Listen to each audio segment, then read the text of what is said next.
Gardiner Expressway, a waterfront expressway right here in the fourth biggest city in North America. Hey guys, welcome to another video. Today's topic, if you couldn't tell, are waterfronts. More specifically, how cities and planners have changed their attitudes towards waterfronts in a sort of human health context. Why were waterfronts so different before, and why do we decide to put highways and factories and so many other pollutants right alongside water and right near downtown cores? And this is not very conducive to good human health. And are things changing? Well, they kind of are. This change can be viewed no better than in the eastern waterfront in Toronto, where behind me is an old industrial building that's pretty lonely looking. I'm doing a voiceover because my audio is a bit muffled, but basically, this area is not only a lonely industrial building, but an area that's about to be developed into thousands upon thousands of new residential units. More of these industrial remnants can be viewed today around this area. In fact, if we look closely, we can see that the Gardiner Expressway ran right through what used to be large swaths of industrial land. So we know that waterfronts have been changing dramatically, but why did they put so much industrial property in prime real estate in the first place? Well, it wasn't prime real estate back then. We have to look at the historical context. And we can. In a paper released in 1988 discussing the industrial waterfront near Ashbridges Bay, which is not too far from our study area. In fact, the Portlands, where I was just now, and the Gardiner Expressway, where I was before that, are just really close to Ashbridges Bay. Very similar industrial contexts. Here we see that much of the waterfront's industrial nature can be attributed to a singular plan from the 1910s. A plan that this paper also argues cannot be understood outside of the context that came before it, namely that there were very large public support for public ownership of waterfront lands as well as industrial uses for waterfront lands, especially around the Ashbridges area. So why exactly was this the dominant narrative of the time? Well, the paper addresses this too. Quote, "The idea that the Ashbridges Bay should be reclaimed for industry was strongly influenced by the prevailing Canadian pattern of urban growth. The last 3 decades of the 19th century have been called Canada's industrial era.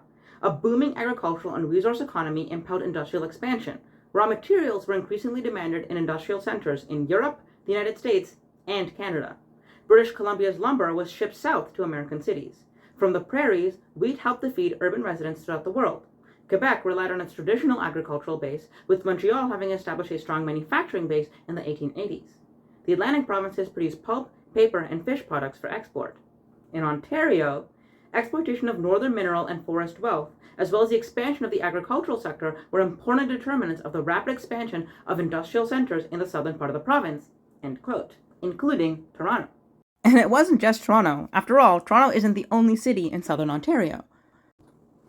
Guys, we're going to take a little trip to Hamilton. Did that work? Is it working? That's Hamilton. You can't talk about waterfront pollution in southern Ontario without talking about Hamilton, Ontario. A city that's so famous for its industrial pollution, I found an entire paper talking about Hamilton, Ontario's waterfront. Hamilton, Ontario is a really important case study here because it's also the biggest port in Ontario. And port cities and ports are an important aspect of why waterfronts became so industrial and were so industrial. Well, you see, you want to have your gateway to the outside world be very important and very industrial, because that's how you're getting your goods out and all of your industry out. You want your railways to meet your ships, and your ships are going to be at the water, so your railways come to the water, and you have all your factories near the water, and all your warehouses near the water, and that's kind of how it comes to be. And this was very, very much the case in Hamilton, Ontario. This didn't entirely happen naturally either. In fact, Hamilton had a planner named Faludi whose job it was to deem certain areas of the waterfront for industrial use and call those areas blighted or obnoxious and not for human settlement. The thing is, society doesn't exactly work that way, and many people did end up moving closer to these industrial uses.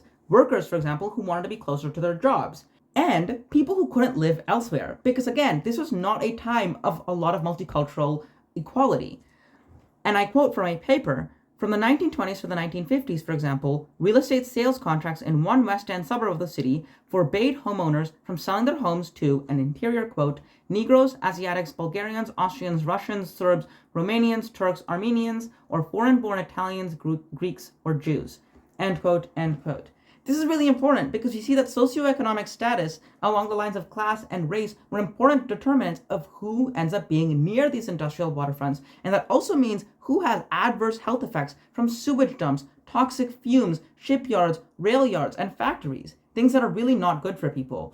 And even when these restrictions start to be lifted on where people can live and they have other opportunities of places to live in the city, they've already formed deep community connections to these areas, and we have generational impacts from these policies. And these health impacts continue to this day, by the way.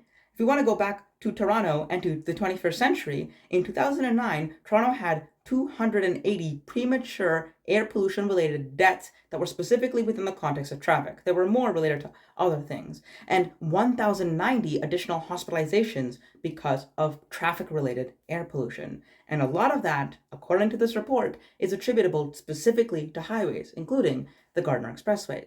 Hold on. We're seeing that like these areas are really bad for people to be near, but we're putting a bunch of people there now. But we're also changing them. We're getting rid of the industrial things. What's going on? Why are things changing all of a sudden right now? Well, we're no longer in an industrializing era. In fact, we're in a post-industrial era.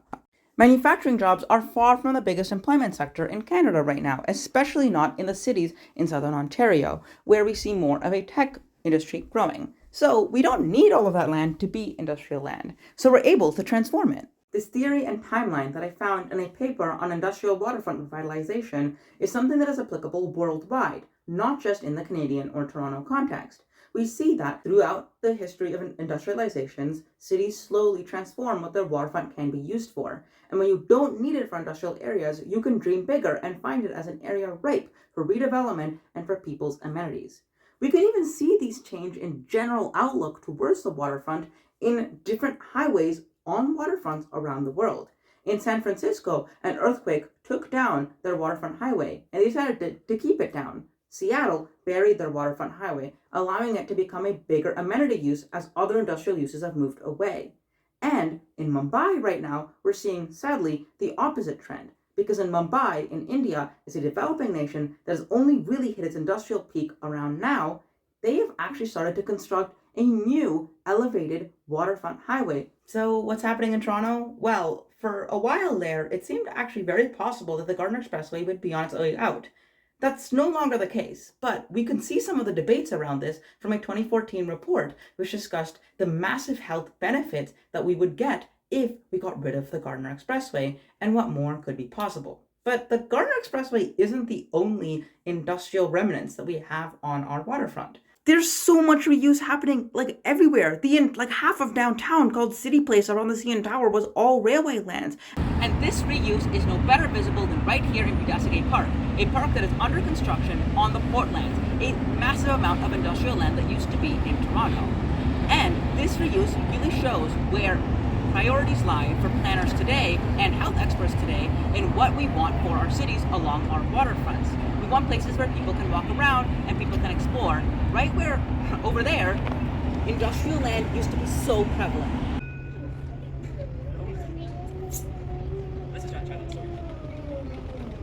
There's a zip line. This entire area used to be factories, used to be ship docks, used to be a bunch of area where really it was incredibly unsafe for people and not exactly a public resource or a place that the city was expected to show off. But people are taking pictures here. There was a sign out front that said Toronto's new Coast Guard view has finally arrived. Like, and there's kids playing. You don't see that very often in industrial land. Nous sommes ici avec Amy. Et nous allons parler à propos des enfants dans ce parc. Alors, comme un grand-mère. So if you couldn't notice, the kids were getting a little bit loud, but basically this nice French grandmother was talking about how this area is such a lovely place to bring her kids. She only visits Canada about once a year to see her daughter, and she loves this park and thinks that it's really great and she wants to see way more of it. And I think kids are an important part here, because who are our stakeholders when we design our cities? We need to have more places for families, and Biidaasige Park is an area just like that, where families can thrive. C'est un parc que je suis là avec ma fille, ma petite fille, c'est un plaisir.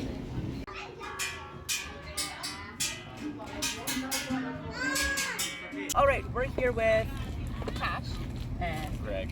And they're photographers who've actually been here a lot of the time before it was a park, and this is the first day here when it is a park. Do you think you like it more as a park or as like industrial land? That's a hot take. Yeah. I like it as a park with the like industrial land still sort of here. Yeah, as an important part of why it's a park.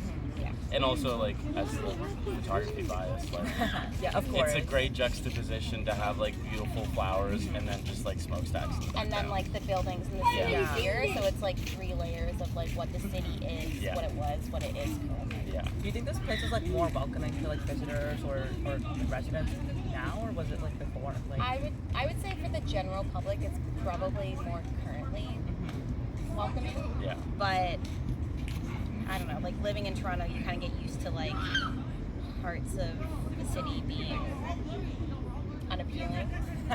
yeah. Yeah.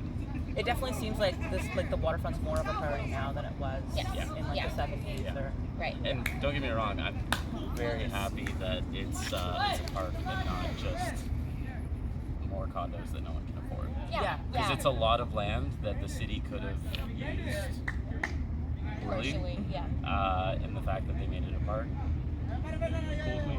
Yeah. All right, awesome. Thank you. Yeah, of course. That guy's comment's actually really interesting because why did the city specifically choose to make a good chunk of the Portlands a park?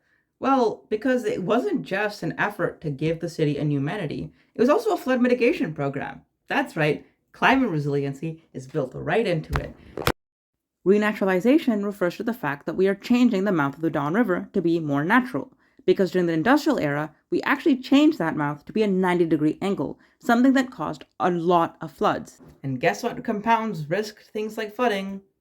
Socioeconomic status. Everything's connected here.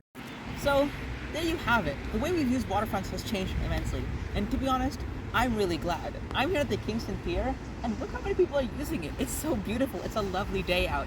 And if you ask any of my professors here at Queen's University, they'll tell you that it never used to be this way. So yeah, things are changing, but I think they're changing for the better, at least here. And I'm so glad that we're gonna have so much better health outcomes with the way that we're able to use waterfronts today.